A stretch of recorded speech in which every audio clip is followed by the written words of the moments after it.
नमस्कार साथियों, जय भीम। शुक्रिया आपने मुझे आज बोलने का मौका दिया।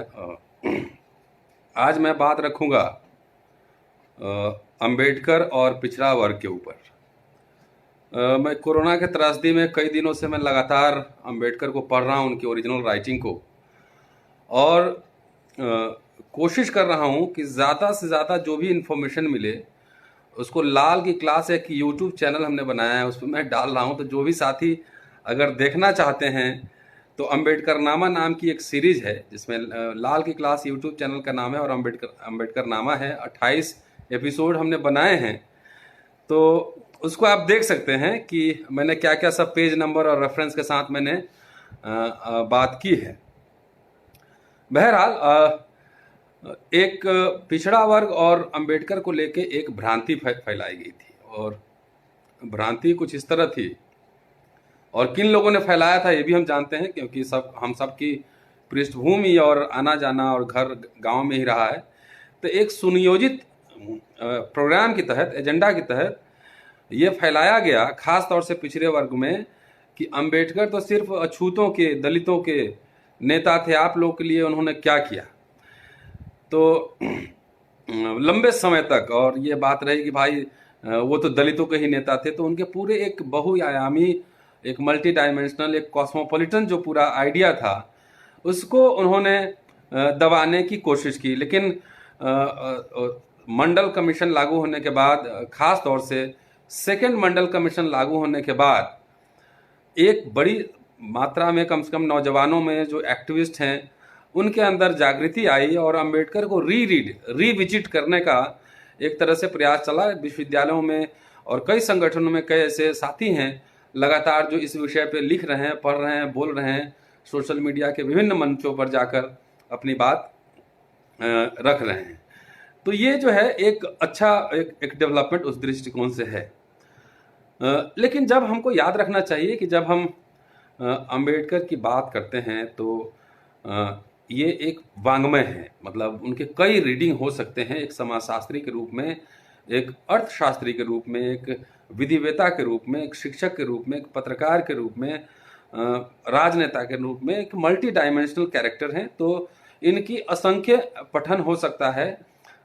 एक तरह का इधर कुछ दिनों में हमने देखा है कि अंबेडकर को लेकर एक तरह का अतिवाद भी है, और ख़ास तौर से सोशल मीडिया के मंच पे कुछ साथी ऐसे हैं जो दिन भर सर्टिफिकेट बांटने के चक्कर में रहते हैं कि ये असली अंबेडकरवादी है, ये नकली अंबेडकरवादी है।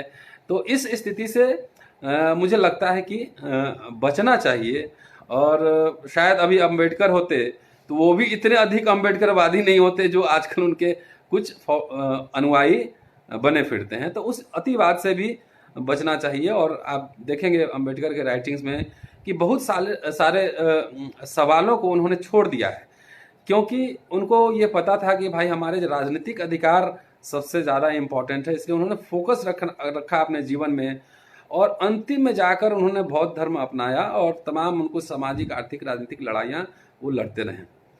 तो अगर पूरा वाङ्मय देखेंगे, अंबेडकर साहब को पढ़ेंगे पूरा, तो मुझे लगता है कि अगर उनके ऊपर से कबीर, फूले, गायकवाड़ और साहू जी महाराज के जो व्यापक प्रभाव हैं उनके पूरे सामाजिक, राजनीतिक और आर्थिक दर्शन पे, अगर उस प्रभाव को अगर आप अलग करके देखेंगे तो अंबेडकर समझ में नहीं आएंगे कि उन्होंने फूले को अपना गुरु माना था। उनका पूरा जो लिगेसी है सामाजिक आर्थिक परिवर्तन का, वो कबीर से आ रही है। धर्म को लेकर उन्होंने महात्मा बुद्ध को अपना आदर्श माना था, वहाँ से वो लिगेसी ले रहे हैं।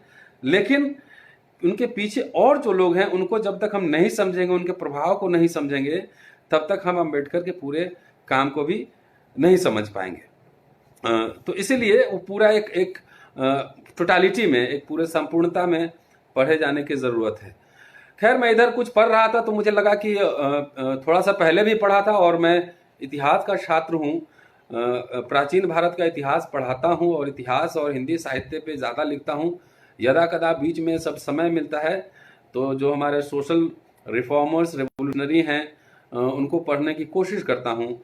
और जो मैंने प्रयास किया है, मुझे लगता है कि मैंने एक दिशा दिखलाई है। सैकड़ों नौजवानों को आना चाहिए और सोशल मीडिया पे चाहे ललई सिंह यादव हों, जगदेव बाबू हों, पेरियार हों, फूले हों, सबका पाठ होना चाहिए, ओरिजिनल राइटिंग का पाठ होना चाहिए, जिससे कि हमारे बहुत सारे साथी जो पढ़ लिख नहीं सकते हैं या वो वैसे साथी जो पढ़े लिखे हैं लेकिन उनके पास समय का अभाव है, तो वैसे लोगों के लिए उस कम से कम आधा घंटा चलते चलते कार में बैठकर सुन सकते हैं। तो ये एक अच्छा एक अवसर है कि एक पाठ होना चाहिए, कांशीराम जी पे होना चाहिए, कर्पूरी ठाकुर पे होना चाहिए, जो बड़े बड़े हमारे आइकन्स रहे हैं उनको रीविजिट रीरीड किया जाना चाहिए। तो मैं इस सिलसिले में अम्बेडकर पढ़ रहा हूँ और मैंने सोचा कि कुछ मैं फैक्ट्स इकट्ठा करूँ। तो कुछ फैक्ट्स मैंने इकट्ठा किया है और जो कि जो भ्रांतियाँ फैलाई गई थी कि पिछड़ों के लिए अम्बेडकर साहब ने कुछ नहीं किया है, तो उसी का एक एंटीथेसिस है। मैंने उसके खिलाफ कुछ एविडेंस इकट्ठा किए हैं, उस पर मैं 3-4 पॉइंट है उस पर मैं बात करूँगा अगले 15-20 मिनट में। तो पहला जो मुझे एविडेंस मिला वो 1927 का है, जब अम्बेडकर जो बॉम्बे लेजिस्लेटिव काउंसिल है उसके मेंबर थे और 12 मार्च 1927 को बॉम्बे लेजिस्लेटिव काउंसिल में शिक्षा के सवाल पे उनका एक विस्तृत भाषण हुआ था। तो उस भाषण में, और लंबा चौड़ा भाषण है, और जब आप देखेंगे तो उसमें उन्होंने पूरे एजुकेशन सिस्टम की एक तरह से ओवरहॉलिंग कर ली थी, पूरा उनका पर्चा खोल के रख दिया था और शिक्षा मंत्री से उन्होंने कुछ सवाल पूछे थे। जो उन्होंने आंकड़े दिए थे, कुछ आंकड़े मैं बता रहा हूँ। वो कहते हैं कि जो शिक्षा के हालात हैं, अगर इसी हालात से अगर चलती रही तो लड़कियों को शिक्षित साक्षर करने में 300 साल लगेंगे और लड़कों को साक्षर करने में 40 साल लगेंगे। लंबा भाषण है लेकिन संक्षेप में बता रहा हूँ। वो कहते हैं कि जनसंख्या की दृष्टि से जो पिछड़ा वर्ग है, जो गैर ब्राह्मण पिछड़ा वर्ग है, मराठा इत्यादि जातियां, वो पहले नंबर पे है जनसंख्या के स्तर पे। लेकिन शिक्षा के मामले में, चाहे प्राथमिक शिक्षा हो चाहे उच्च शिक्षा हो, इस मामले में वो तीसरे नंबर पे, जनसंख्या की दृष्टि से 1 नंबर पे, शिक्षा की दृष्टि से हर स्तर पर प्राथमिक से लेकर उच्च शिक्षा तक वो तीसरे नंबर पे है। डिप्रेस क्लास का मतलब जो अनटचेबल्स उस समय थे, पिछड़ी जाति का मतलब जिसको आज ओबीसी के संदर्भ में आप समझ सकते हैं। तो अनटचेबल्स के बारे में कहते हैं कि जनसंख्या की दृष्टि से ये दूसरे नंबर पर हैं, लेकिन शिक्षा की दृष्टि से, प्राथमिक शिक्षा से लेकर उच्च शिक्षा तक, शिक्षा की दृष्टि से ये चौथे नंबर पर है। मुस्लिम के बारे में कहते हैं कि जनसंख्या की दृष्टि से तीसरे नंबर पर हैं, लेकिन शिक्षा की दृष्टि से प्राथमिक से लेकर उच्च शिक्षा तक दूसरे नंबर पर है। उसके बाद सवर्ण हिंदू, विकसित हिंदू कहते हैं, जिसमें लार्जली ब्राह्मण की बात कर रहे हैं, वो जनसंख्या की दृष्टि से चौथे नंबर पर हैं, लेकिन शिक्षा में हर मामले में वो पहले नंबर पर हैं। तो ये कहते हैं कि भाई ये जो उपाय है, देखिए आज के ये, इसलिए मैं ये आंकड़े पेश कर रहा हूं कि आज के दृष्टिकोण से आप, जिस समय ये बात कही गई थी 1927 में, उससे आप जोड़ लीजिए 93 वर्ष हो चुके हैं आज। और आज आप इस व्यवस्था से, इस सरकार से, अपने नेताओं से ये सवाल पूछिए कि 93 years after this speech, Ambedkar का जो भाषण है 93 साल पहले, उसके बाद आज क्या स्थिति है, ये भी बात हमें अपने हुक्मरानों से, नेताओं से पूछा जाना चाहिए।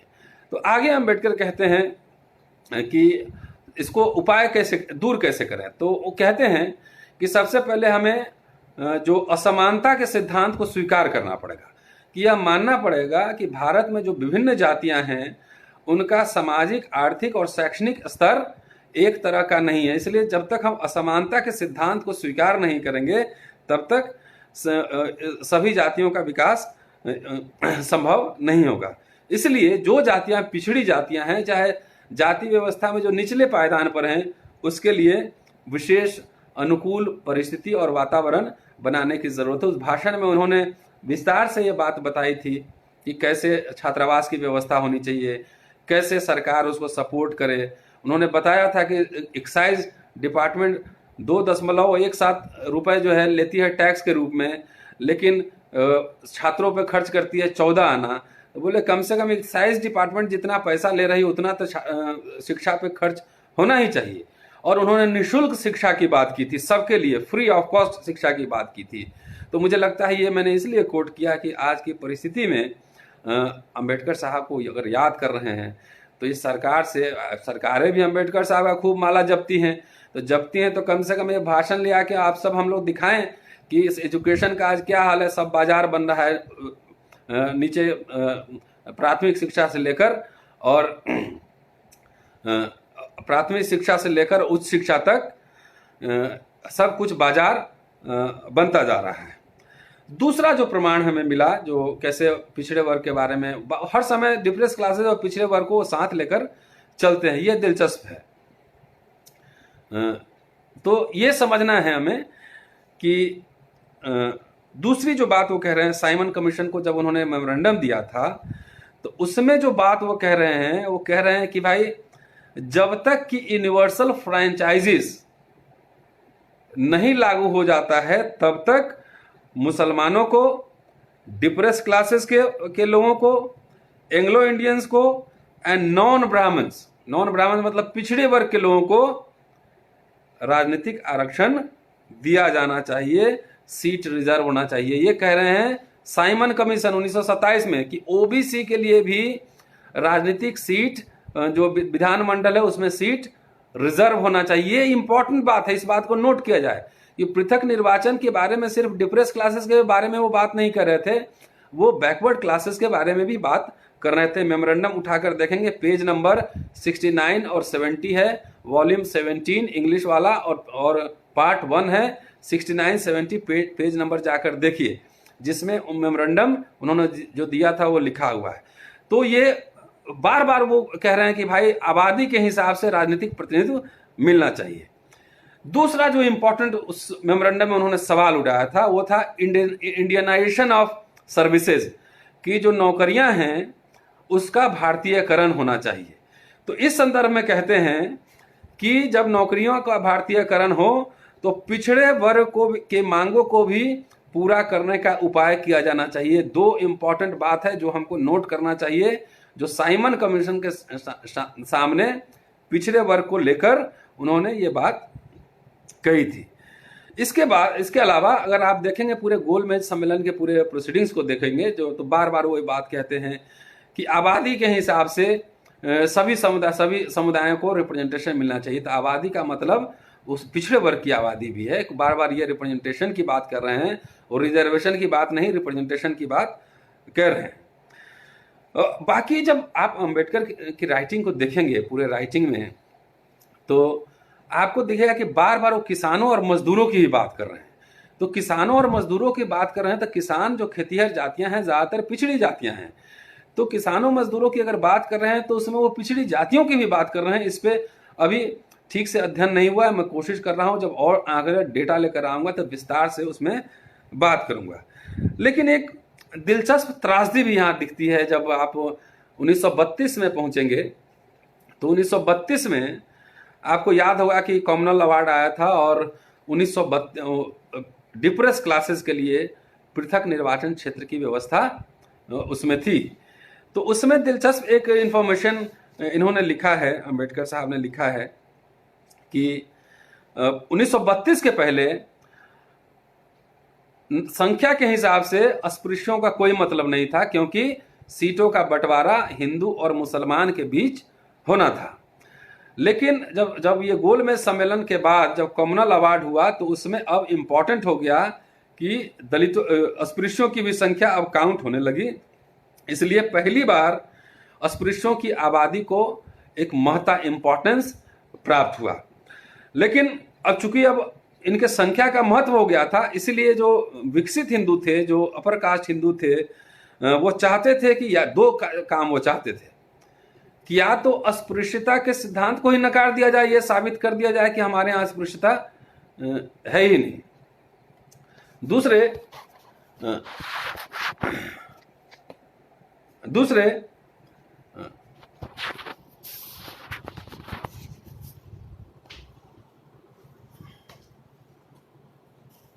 रोटेट कर दो।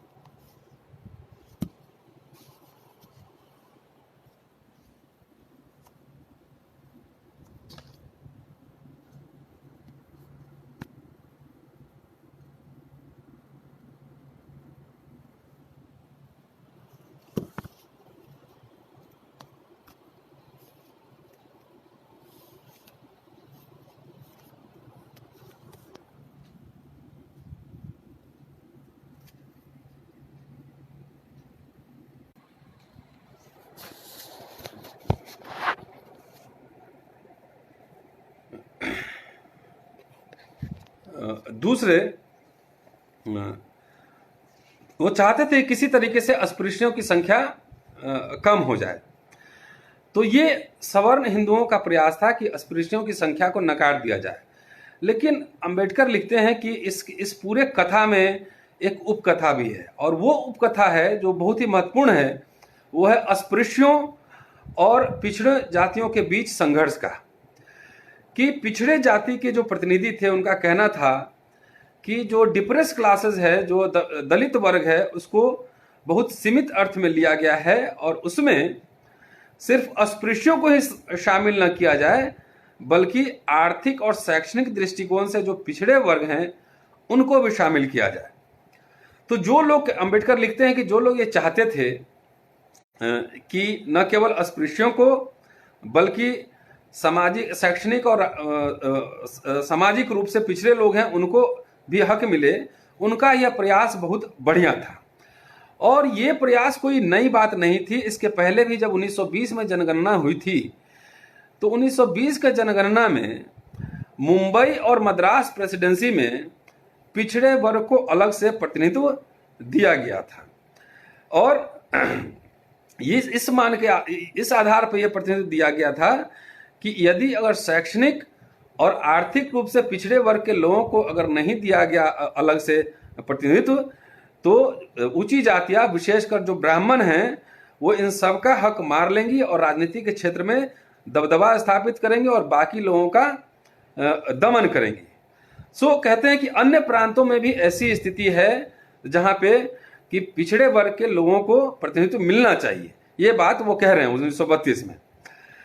यदि पिछड़े वर्ग के दलील को मान लिया जाता कि भाई आप डिप्रेस क्लासेस में हमको शामिल कर लो, तो जाहिर है कि डिप्रेस क्लासेस की संख्या बहुत ज्यादा बढ़ जाती और सवर्ण जाति के लोग कभी ये नहीं चाहते थे कि डिप्रेस क्लासेस की संख्या बढ़े।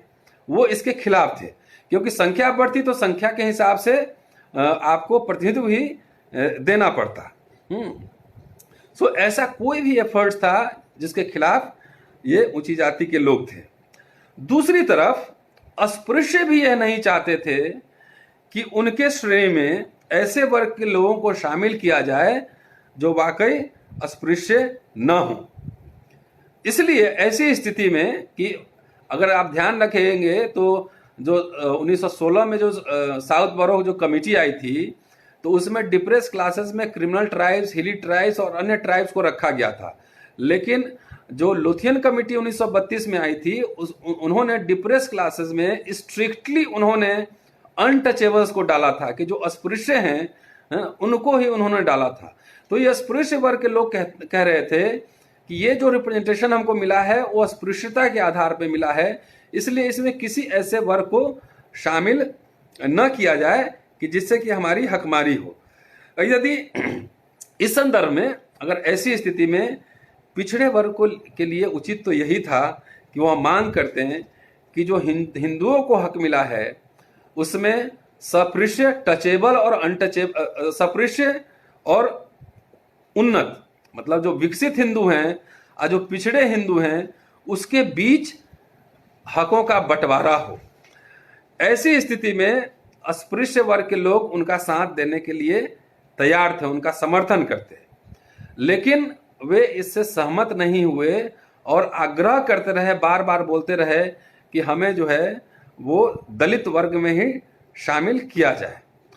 और इस लॉजिक के पीछे उनका मुख्य कारण ये था कि उनका विचार था कि ये उनका जो पॉलिटिकल रिप्रेजेंटेशन का जो पूरा मांग है उसको पूरा करने का यह आसान तरीका था।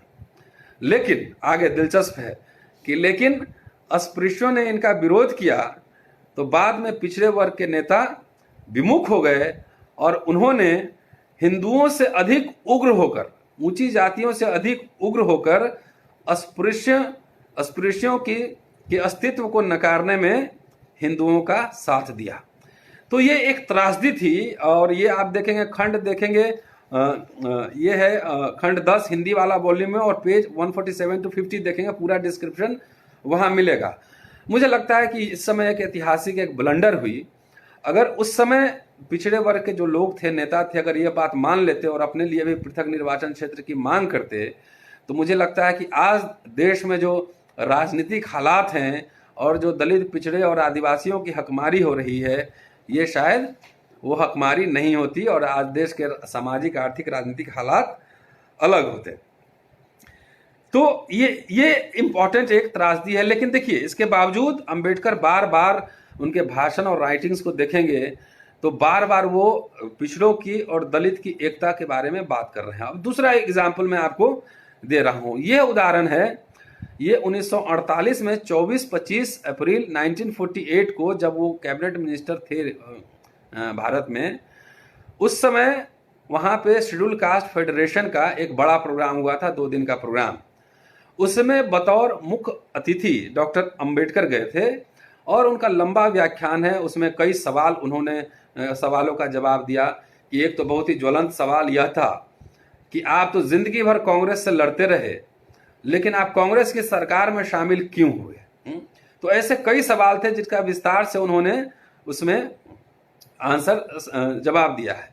उस शेड्यूल कास्ट फेडरेशन में कई पिछड़े वर्ग के नेता भी शामिल थे और उनके आग्रह पे अंबेडकर ने कुछ बातें पिछड़ी वर्ग और दलितों के प्रश्न पे भी उठाए। तो मैं सिर्फ वही पोर्शन आपको बता रहा हूं और रेफरेंस बता दूंगा कि जिससे कि आप विस्तार से अगर जानना चाहें तो आप जाकर वो देख सकते हैं कि उस सम्मेलन में पिछड़े वर्ग के भी नेता मौजूद थे और उनके आग्रह पर अनुसूचित जातियों और पिछड़े वर्ग की एकता पे बोलते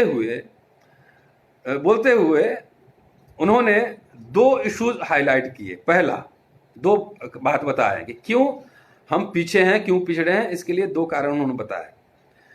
पहला, यह दुखद है कि दोनों वर्ग के हित कॉमन हैं, फिर भी वे संगठित नहीं हो रहे हैं। इसका कारण यह है कि पिछड़े वर्ग के लोग अनुसूचित जातियों के लोगों से एसोसिएट नहीं करना चाहते, क्योंकि उन्हें लगता है कि अनुसूचित जातियों के साथ जुड़ने से उनकी सामाजिक हैसियत अनुसूचित जातियों की तरह निम्न हो जाएगी। ये कमोबेश ये हालात हमने भी देखा है। और एक ये ब्राह्मणवाद का यही है कि वो जातियां एक दूसरे के ऊपर कहीं ना कहीं जातियां ढूंढती हैं और इसलिए अंबेडकर की दिलचस्पी कुछ और चीज़ों में थी। तो ये बात कहते हैं। इस मुद्दे पे स्पष्टीकरण देते हुए अंबेडकर ने कहा, यह बात नोट कीजिएगा, ये बहुत ही महत्वपूर्ण है। महत्वपूर्ण इसलिए है कि आज भी कई तरह के सवाल उठाते हैं कि भाई दलित पिछड़े में शादी क्यों नहीं होती, फलना क्यों नहीं होती, ये क्यों नहीं होती। इस पे उन्होंने जवाब दिया। उन्होंने कहा कि अनुसूचित जातियों और पिछड़े वर्ग के बीच रोटी बेटी के प्रश्न पे मेरी कोई दिलचस्पी नहीं है, मैं कोई उत्सुकता मेरे अंदर नहीं है।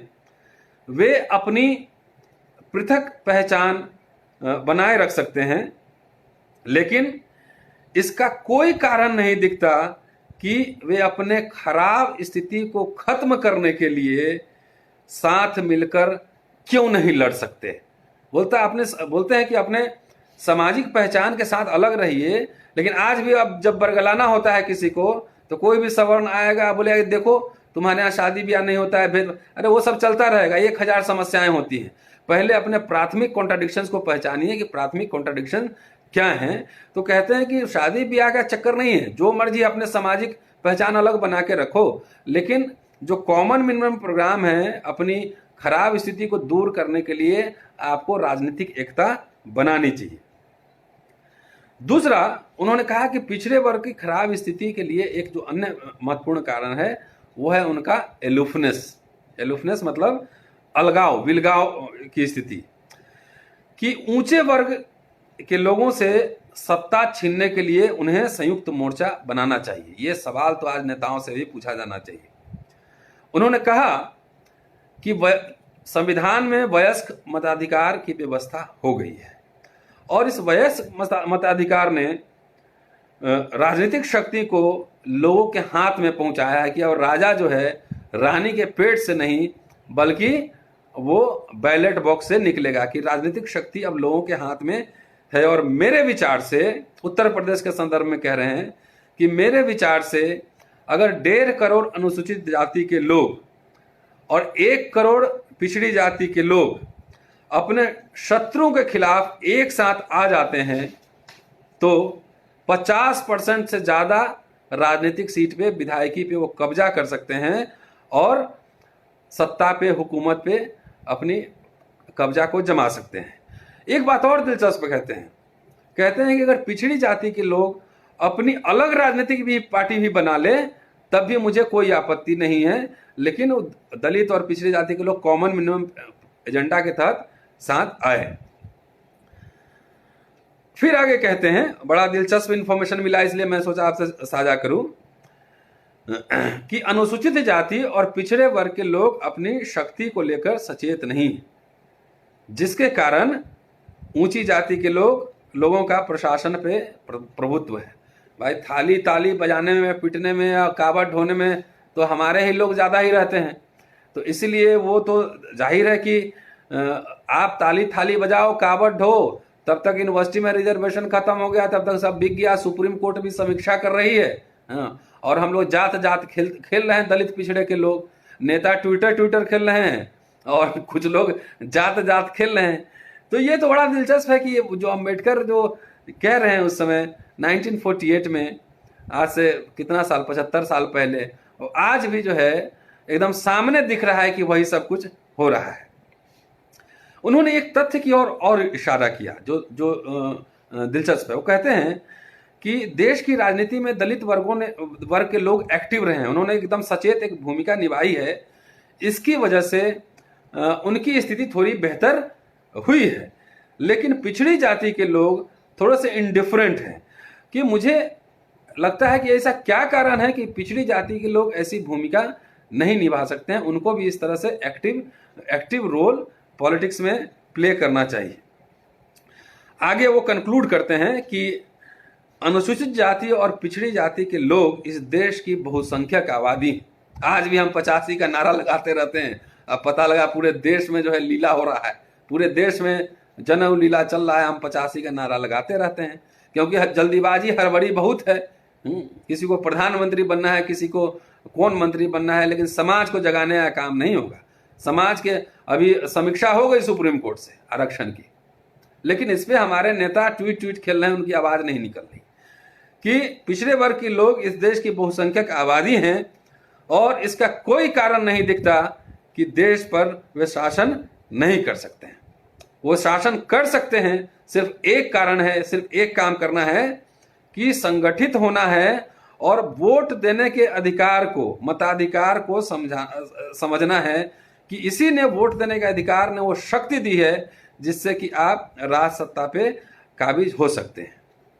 कि यह मान लेना कि कोई भी सरकार चिरस्थायी होती है, यह मिथ्या है। उस समय उत्तर प्रदेश में पंत की सरकार थी, पंत वहाँ मुख्यमंत्री थे, और सेंटर में जवाहरलाल नेहरू मुख्यमंत्री थे, और उस समय एकमात्र पार्टी जो है, उस समय कोई विकल्प भी नहीं था, तो कांग्रेस थी।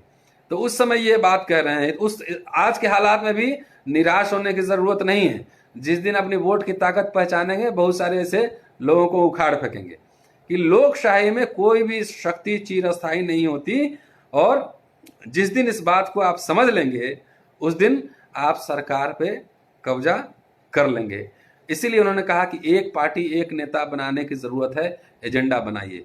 तो साथियों, मेरे कहने का मतलब यह है कि आजकल हमारे पास नेता बहुत हैं, है ना, सब ट्विटर खेलने वाले नेता हैं, एजेंडा उनके पास नहीं है। हम लोग को कहते हैं कि भाई आप लोग आंदोलन कीजिए, हम पीछे से आएंगे।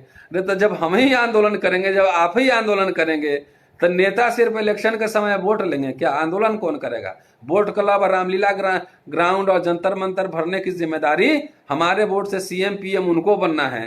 तो सबसे पहले समाज के हक हकूक की बात नहीं उठाओगे तो मुझे लगता है कि ये चाहे लोहिया के प्रति, संविधान के प्रति, अम्बेडकर के प्रति, फुले साहब के प्रति वो ईमानदारी नहीं होगी। तो ये एक दूसरी कथा है। अब देखिए, संविधान निर्माण की प्रक्रिया इस समय चल रही है, और जब उन्होंने इस्तीफा दिया था तो उन्होंने कहा था कि भाई मैं मंत्रालय क्या देखता, मैंने तो मेरा ज़्यादा समय जो है वो संविधान बनाने के चक्कर में उसमें लगा रहा। लेकिन इन सब के बावजूद देखिए, बड़े लोग का सोच बड़ा डिफरेंट होता है कि उनके जो भी अनुभव जिंदगी में रहे हुए हैं, लेकिन जब उसको कोई फ्रेम करने का जब मसला आता है तो वो व्यापक बड़ा दिल कर। उन्होंने जब संविधान बनाया तो सबसे पहले आर्टिकल 340 बनाया और उसमें आरक्षण का प्रावधान किया। और एक दिलचस्प है कि जब उन्होंने इस्तीफा दिया था ये अक्टूबर 1951 में, जहाँ तक ध्यान है मुझे, 10 अक्टूबर 1951 को उन्होंने इस्तीफा दिया था।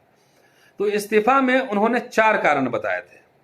एक कारण बताया था निजी कारण, कि मंत्रालय कैसे काम कर रहा है और जवाहरलाल नेहरू के साथ क्या डिफरेंसेस थे और ये थे। जो दूसरा सबसे महत्वपूर्ण कारण था वो था ये बैकवर्ड क्लासेस को लेकर और दलित वर्ग को लेकर।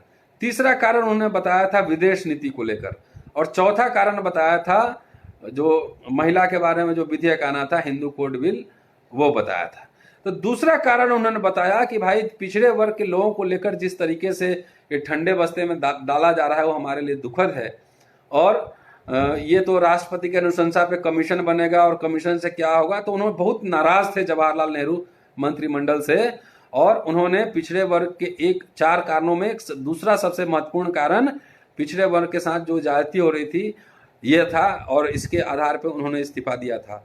साथियों, मुझे लगता है कि मैंने जितना पढ़ा है और समझा है, खास तौर से बैकवर्ड क्लासेस और अंबेडकर को लेकर, अब मुझे लगता है कि 17 वॉल्यूम है, और जो मैंने ये बात कही वो सारे किताब से पढ़कर मैंने निकाला है कि अभी और ज़्यादा, और कई साथियों से मैं अपील करूंगा कि वो आएँ और अंबेडकर को खास तौर से किसान, मजदूर और पिछड़ा वर्ग पे उसमें थीम बनाएं और उसमें पढ़ें, वो ज़्यादा बेहतर होगा।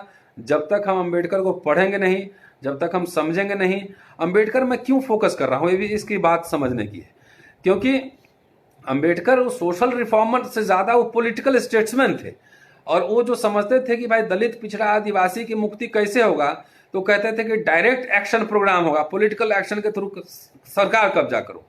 तो सरकार कब्जा करोगे तो तुम्हारे बहुत सारी समस्याओं का समाधान होगा। इसलिए अंबेडकर बहुत रेलेवेंट होते हैं, और ये सारे कैसे आप सरकार बनाएंगे, सब कुछ करेंगे, इसके लिए उन्होंने संविधान में प्रावधान किया है।